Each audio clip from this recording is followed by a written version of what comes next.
అందం అభినయం కలిగిసిన అభిమానుల సౌందర్య దేవత శ్రీదేవి ఇక లేరు. దుబాయ్లో కుటుంబ సభ్యులతో కలిసి ఓ పెళ్లి వేడుకకు హాజరైన శ్రీదేవి ఉన్నట్టుండి కుప్పకూలారు.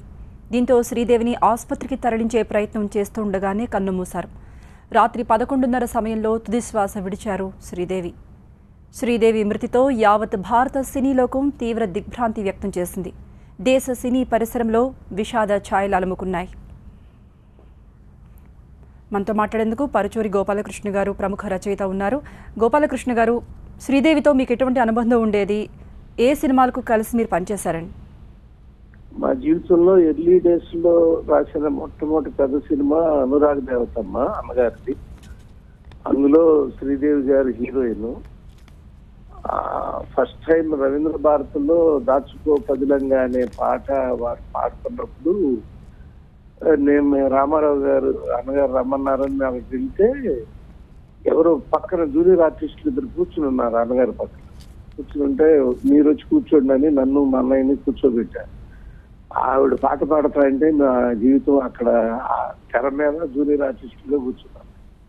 అలాంటి అందగత్తె దాచుకో పదిలంగా అని ఎందుకు పాడిందో ఆ రోజున ఆ అనుభవాలన్నింటినీ సినీ ప్రపంచాన్ని పదిలంగా దాచుకోమని చెప్పి ఇవాళ వెళ్ళిపోవటం నిజంగా చాలా బాధాకరమైంది. అవునండి, అవునండి, ఎవరు నమ్మలేకపోతున్నారు. అంటే 54 ఏళ్ల వయసులో గుండెపోటుతో మృతి చెందటం ఇటు సినీ పరిశ్రమనే కదా, అభిమానులకు కూడా ఒక పెద్ద షాక్ అండి.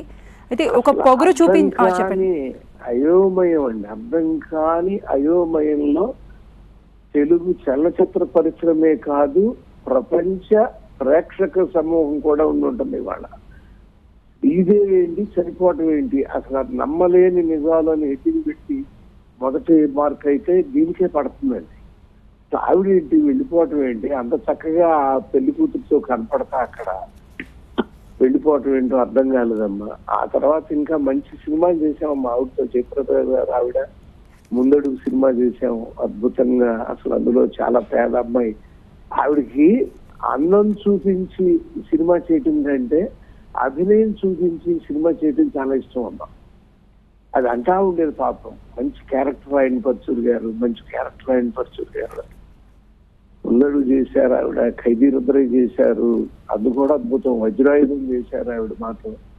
మగటులు లేని మహారాజు, ఇందాక మిద్య రామారావు మాట్లాడుతుంటే చూశాను, ఆ మా ఊరి మగాడు. అంతేకాకుండా మక్సాదేవి కొన్ని 2-3 హిందీ సినిమాలు కూడా చేశాం ఆవిడతో.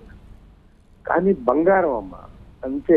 ఒక మనిషికి విలువ కట్టండి అంటే ప్లాటినము, గోల్డ్ వీటన్నిటిని మించినటువంటి మంచి మనసున్న అమ్మాయి శ్రీదేవి.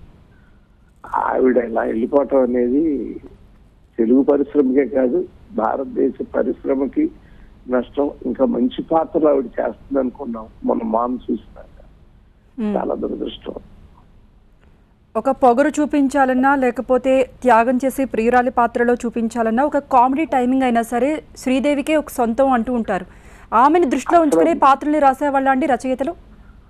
అవునమ్మా, అవును. అసలు ఆ జయం మందేలో పాత్ర అప్పుడు ఆవిడ ఎన్నిసార్లు ఫోన్ చేసేది, అబ్బా ఎన్నాళ్ళకి నేను కోరుకుంటున్న పాత్ర వచ్చింది, ఎన్నాళ్ళకి నేను కోరుకుంటున్నా అంటే అభినయంలో అలా అండి.